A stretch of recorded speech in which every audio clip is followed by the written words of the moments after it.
Well, hello to all our online delegates, and thanks for joining our online collab here. We're going to be chatting a little bit about music directing. My name's Jarryd Scully, and I'm the musicians pastor at our Hills campus. Yes, you are. And I'm here with Nigel Hendroff. How you going, Nigel? I'm great. How are you? Yeah, so good, man. That's the way, mate. Nigel needs no introduction, but I'm going to do it anyway. He is a guitarist, a music director, and been doing that for nearly 2 decades. Almost. Yeah. Oh, gosh. You show my age here, mate. And beyond that, you're also a music producer for all of our weekends and all our big events. I mean, you're working on Christmas now, but conferences, all those big things that we do. Yep. Yeah, very cool. Fun. Very cool. So we've got a wealth of experience that we're going to be drawing from here. I'm going to be taking notes, so I hope you are too. And Nigel, maybe we could start off. What is a music director? What is a music director? That's a very good question. Music director essentially is someone who, on stage, who directs the music, as the title says. Now, in our world, I guess the role of the music director came about for the need of better communication. There was a time where a person would be like, the point person would be assigned on stage, and they would just do all the yelling across the stage. The drummer like, "Down here now," or "You're playing too loud," or whatever. And so that's how the role of the music director came about, just for the need for better communication. And in our context, really, for me, the way I look at it is I want to help our worship leaders to connect with the congregation and think about what they want to do in their role as a worship leader. So think about what they're saying, how they're going to connect, how they're going to lead. And they don't have to think about the music. That's my role. So while they're doing what they do, I'm directing the band, so they don't have to think about. Yeah, very cool. Things. Yeah. So sort of like a leadership role within the band, right? Yeah, definitely. Yeah, awesome. Good. I think bundled in with that would be, if anyone beyond the band, maybe there's a service producer or lighting or whoever, like non-musical roles, if they need to communicate to the band, would they go through you? Is that how it works? Yeah. So like I said, for better communication, now that's on and off the platform. So again, in our context, I can talk through my MD mic to everyone on stage. That's all the singers, the worship leader, all the musicians, and also the people off the stage. So like your service producers, the monitor engineer, the person doing the graphics out the back, and anyone else who wants to tap in and have a listen. Yeah, so very cool. They can talk to me and I can talk to them without distracting, Yeah. Yeah, it's awesome. So you're communicating with all those people you mentioned and still trying to support the team, still trying to support your worship leader. So I guess in all of that, how important is relationship in the music director role? Relationship is key. I think that's the most important thing before anything we do. One thing I like to, a little exercise I like to do whenever I get on stage, whether I'm rustling on in the morning or the afternoon, before I even set up, before I even play a note, I'll just get up and say hello to everyone that's serving with me on stage. That's a nice thing to do. Just say, hey, how you going? How's your day? It's just a point of connection. For what we do is so much more than just about music. It's a relationship. But on top of that, the practical outworkings of that is through relationship, people's strengths and limitations, so what you're working with. Having good working relationship with the worship leader is so great, because you're essentially thinking for them, and when you got that great working relationship, they're not having to turn around and explain, no, this is the chorus, I mean, in a simple way, but yeah, you're kind of their eyes and ears, and you're the eyes and ears for the team as well. So yeah, a healthy working relationship is so. And knowing them, you know where they want to go, where they can see the service you going. You can preempt for them. Preempt, yeah, 100%. That's a great word. Yeah, awesome. Yeah, cool. I guess as a leadership role. So say, for example, I'm a guitarist, right? You are a guitarist. I've learned all my parts. You're a good guitarist. You're too kind. Very, very generous. And yes, you do learn all your parts. So if I've learned all my parts and I've come ready, right? Yeah. I know my songs. I know what I'm going to play. Yeah. And can I show up and MD a service? Look, that's a good start, and I think it's really important to know your parts and be prepared. As a music director, I think that's one layer of many. So I use my example. If I know my parts really well, I can stop looking down and doing this and be more focused on what's going on around me. As a music director, you're always going to be paying attention to quite a few things. Obviously watching the worship leader, but then watching what's happening off stage, making sure everyone on stage is hearing what they need to hear and comfortable. And also, I think it's really important to understand how each individual instruments that's represented on stage, how they work, and know how to communicate effectively. So I encourage music directors to know all the parts of every instrument.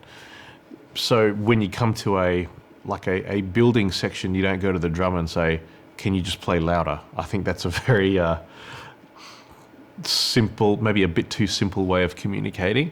However, you could say, maybe crack the one with the snare and the cymbal, and then have an eighths build on the snare and the tom, bring the kick in on the 2 and the 4, and just know how to communicate the appropriate language to the instruments. Yeah, cool. And then so knowing the parts of each individual instruments and then knowing how to communicate to them effectively is important. That's cool. Yeah, so just beyond your own instrument, I love that. Yeah, totally. It's something you do really, really well, and I've seen there's like almost an X factor to what you do, and I would sort of boil it down to reading. Take it easy, man. X factor. It's just like reading the room, right? So it's like it's not just head down doing your thing, but it's actually eyes up, looking to see like where the service is going, what we're trying to achieve, and sort of following that, and supporting your worship leader. So I think that's something you do really well. Preparation is key for all this stuff. So you mentioned about you coming knowing your parts, and that's really important. The more prepared you are, the more relaxed you will be. Yeah, great. And the more prepared you are, the easier it is to communicate what you're trying to say, and you'll be able to preempt the next section better. I look at music directing like driving a car down a road. You're driving along and you come to a traffic intersection with traffic lights, and you look if it's going to be green, if it's going amber or red. Now, music directing is like the same. You don't come up to a traffic intersection and all of a sudden look up and think, "Oh, the light is red. I should stop now. It's probably too late." You know what I mean? You look at it well in advance, and that's like music directing. So you're in a chorus and it's going great. Now at the end, if the end of the chorus is coming up, are we going to do another chorus? Are we going to go to a bridge? Are we going to go to instrumental?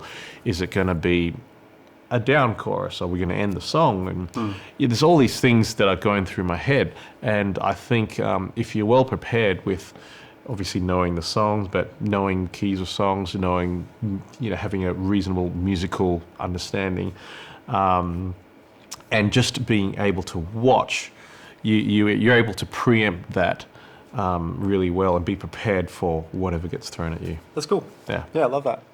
So you've come prepared, and you're you know your instrument, you know the song. You even know what the track's playing, so if the track fails, you can jump in and play those parts as well, which I've seen you do many times. That happens often at a conference for whatever reason. Yeah. I know the last 2 colour conferences. I'm just saying on the last night, the closing night, opening song, tracks don't work. That's why you're on. You cover it. We're good. It's not great though. It's not great. Yeah. So you've come and you've prepared, right? Yeah. Inevitably, things like that happen, and things do go wrong, right? So I guess what do you do when tracks fail? When maybe we don't know where a service is heading? What do you do sort of in those moments, and where's your head at? Gosh, it almost becomes like second nature, like autopilot. You prepare. You take 99% of your time preparing for that 1% where you just have to rely on everything that you've hopefully learned. Right. So for example, I think it was Colour Conference last year. One of the Colour Conferences where we rolled the track and it didn't play. Standard. And I kept saying roll track. the track wasn't rolling, so... I think I was on. We were on, that's right, yeah. So we're just, sizzling and we're like, okay. Yeah. So that song was, I think it was This Is Living. So for me as the MD, I obviously know the key of the song. I know that I need to know the tempo of the song, right, how it's going to start, and like the opening hook lines. And at that moment, we talked about relationship, and at that moment, I've got to back my team and trust that when I just say, all right, and I count it in at hopefully 128 BPM, which is the tempo of the song, with no track, no cues, no nothing, that I'm going to trust that the team is going to be able to play the parts. Yeah. So within 5 seconds, I've communicated to all of them saying, we're good, I'm going to count it in. Do you have the parts? Do you have the sounds, the keys, guys, everything? And they're nodding at me. And within the first couple of bars, I know what that song's going to sound like. And if it's missing any parts, I'm going to jump in on what I can do as a melodic instrument and help cover those gaps. Yeah. And then while the song is rolling, I'm problem solving what's going on with the tracks. Yeah. And that takes a level head to be able to do that as well, because I'm assuming there's that little bit of tension of, trying to get something going quickly, right? And there's that 100%. awkwardness of nothing's playing at the moment and everyone's sort of waiting for you to do something, right? Yeah. So it takes that level head to be able to just take that extra 5 seconds, check in with your band. Everyone good? Everyone good? Everyone good? Cool. All right, count it in and let's go. I know 5 seconds in that moment could seem like a lifetime, but it could save a lot of headaches just by making sure everyone on stage is okay. Yeah, I love that. We're together. We're gonna get through this. Yeah. And what I do love about our team is we're not after perfection, and sometimes it can come across that way. You see the big conferences and the slick productions or whatever, but at the end of the day, we're there to lead people in worship. And, if something's not working, if we try to push through, and the silence grows, that's when the awkwardness grows. But if the worship leader says, hey, we're having issues with our tracks, and everyone's just like, haha, that's funny. It just puts the room at ease. And, it's obviously we still have a job to do, but we're in this together. And yeah, it's just we try to keep it fun at the same time. Yeah. So it's not just so task orientated. Yeah. That's awesome. That's great. You have, like I was saying, you're a guitarist, MD for nearly 2 decades, right? A lot of experience there. But your role as a music producer, you're working on musical arrangements, tracks, that's weekends, big events, all of that. Have you found that your music producer role has actually helped your music directing role? Definitely. I think they go hand in hand. As a music producer, I'm thinking kind of like bigger picture. Like, in music directing, its most basic form, you can be like, oh, let's just count a song in. Okay, roll track, and then let the track do the work. That's in its most simplest form. But I think as a music producer, you're thinking a lot more big picture. You're thinking, okay, what is the heart of the song? What is the message of the song?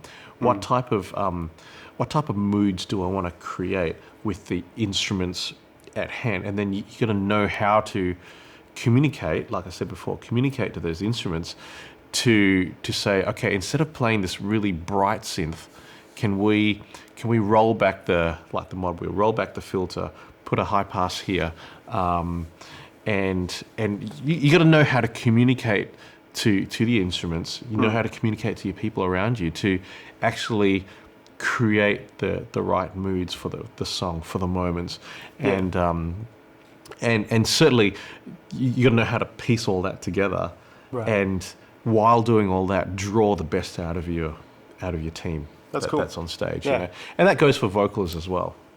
So you're thinking you do about that as well, right? You're crafting vocal arrangements for a lot of even Christmas stuff that we're working on now. Yeah. So currently for Christmas we're recording a whole lot of vocals. And that's where you get used to working with sopranos, altos, tenors, baritones, and know how to piece that together, the layer the harmonies, and that's much of what we try to create on the platform on the weekends. We try to journey our set list. Once we as a music director, we work together with our worship leaders to come up with the set list that's going to, we think, journey well, if you like. And then when you put your music producer hat, you think, okay, how am I going to creatively journey that well? Okay, how are we going to work these transitions? what mood, yes, the song sounds like this on the album, but when we take it to the church context, how are we going to look for the moments where we can actually go after God in like transitions or an instrumental, and then go off grid a little bit? And that's what I love about, I guess, what I get to do. And that's cool. Yeah. Yeah, it's fun. It's almost like a step back and just looking at the bigger picture of what we're trying to achieve, right? Yeah, totally. There was a moment actually on Sunday where I was just watching Nigel do his thing, MDing, and I actually saw you do a little bit of that, like happy to take the back seat on playing guitar.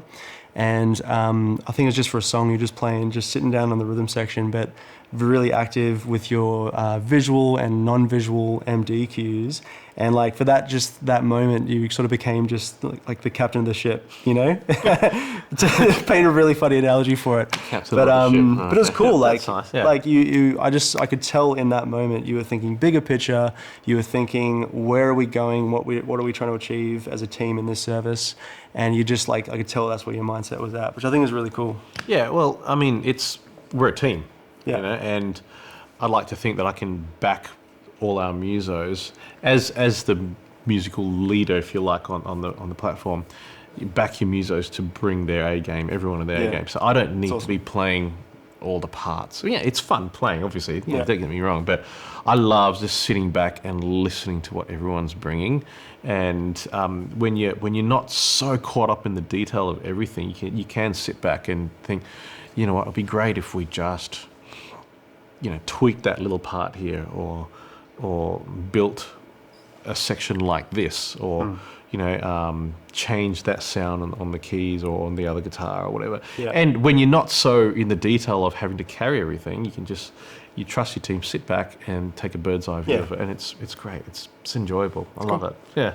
And I guess that doesn't mean micromanaging, right? So it's not like you're telling the keys player exactly what they need to do, and you're not a keys player. I'm not a keys player.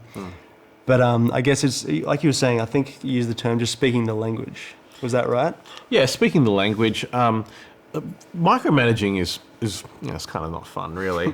Like I said, you trust your team. You back your team. That's been rostered on for all of them. We've developed a culture in our creative team where if you're going to be rostered on, you bring your A game. But people who are rostered on know already before they set foot on the platform. They know that they need to know the parts, they need to have the sounds, they need to come with creative ideas and just be prepared in general. So I like to think that, I don't need to say play the part like this or play like that. I'll obviously step in when I need to. And if we're going off grid a little bit and we're trying to create moments, for example, Sunday night, we started with the song, Let Go, with, the Young and Free song. And it comes in straight away. When the track starts, it's like, bling, bling, bling, bling, bling, bling, bling, bling, and then the verse, it kicks in. And I thought, let's not start like that. How about we just take an extended intro, let the worship leader have fun and connect with the congregation. So I thought, okay, we'll just fire the live click from I think Cobes was playing Sunday night. So he fired 126 BPM, it was rolling. I'm like, give me a nice kick on the, just play the kick. It started off on the SPD, then we transitioned to live kick. And instead of playing the piano line, I went to the second keys play. I'm like, give me a nice big synth pad and let's get a sidechain happening on it. So sidechained at 126, and let's roll the filter right off. And then let's take our time as I count in 2, 3, 4, and then we wound the filter back up, and then when I counted the song in, we rolled the track, and that's when the other keys player played the piano part, and that's when we thought, okay, the song started now, kicking the verse, and it was just a great moment, Yeah, cool. Had to be there, but I'm gonna go find the YouTube link now. Can you please? It was a moment. No, it was. No, what I'm saying is that you just gotta. I wouldn't call it micromanaging, but at that moment you're thinking like a music producer. Yeah. And a music director. You're which needs clear direction. Yeah. Totally. You're crafting moments, and that's when you have to communicate. Can you give me a sidechain by using this plugin? Yeah. Roll the filter right off. Which becomes like a high pass. You're rolling off all the top ends, you just, in my head, I know what I'm trying to create. Vision, totally. You got to have the vision. It's a good point. You got to start with the vision, and then know how to communicate and execute it. Yeah, it's really cool. Yeah. All right, I've got 2 more questions for you. You ready? Okay. All right. One kind of serious, one kind of not serious. Okay. All right. Hit me with it. Number 1, how do I get the most out of my team? I'm thinking rehearsals, services. The music director is a leadership role. What are just some tips for getting the most out of my team? Tips. Okay. Good question. I think. Like I said before, knowing your team's strengths, capabilities, and limitations is key. So I think you can play to people's strengths. If you ask them to do too much or something's out of the comfort zone, you may leave them exposed, and you don't want to do that because we cover each other. You know, we back each other. Like I know you're absolutely phenomenal guitarist, so I'll be like, hey, bro, you don't need to do this. Play that line, but play double time. You know? And you'd be like, I was like, you can do that. Yeah. No, but you play to people's strengths. Yeah. And I think like relationship, like we talked about before.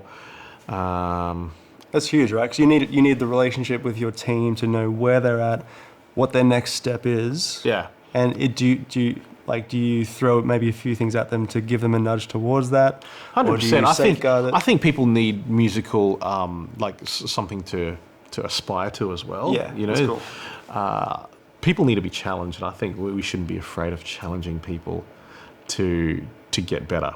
You know, people need to be upskilling themselves, and we don't need to be saying, "Can you practice your C scale?" You know, show me how many scales you practice, and none of that stuff. Yeah. But just fun music to be listening to, and just that they know what they. I think the platform should be treated as holy, you know. So holy, like the Bible talks about playing skillfully, you know. And in Psalm 33, you know, sing to him a new song, play skillfully and shout for joy. There's joy in bringing skill, and I think people need to be encouraged to be not just upskilling themselves, but knowing what to practice and like targeted practice. It's cool. It's a great thought. Yeah. Really cool. And now, question number 2. Can I just hear your absolutely most horrid train wreck of an MD story, whatever that is? There's got to be some great stories within, you know, nearly 2 decades of MDing, right? We're on, it was one of Pastor Brian's book tours. I think it might have been Live, Love, Lead. It was one of those. Anyway, we were doing the song Open Heaven. And we were singing the bridge. Jarryd was leading, and I was music directing.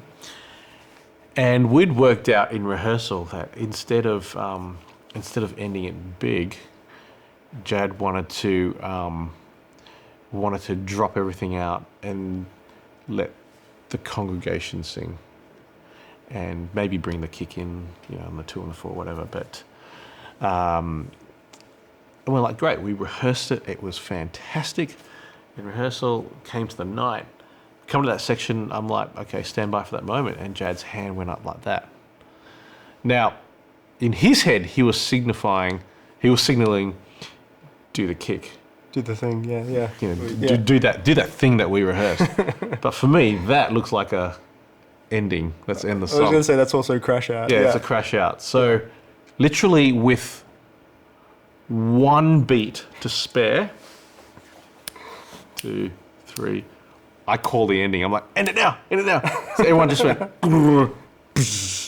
and as we ended it, Jarryd launched into the high note of the bridge to get everyone to sing.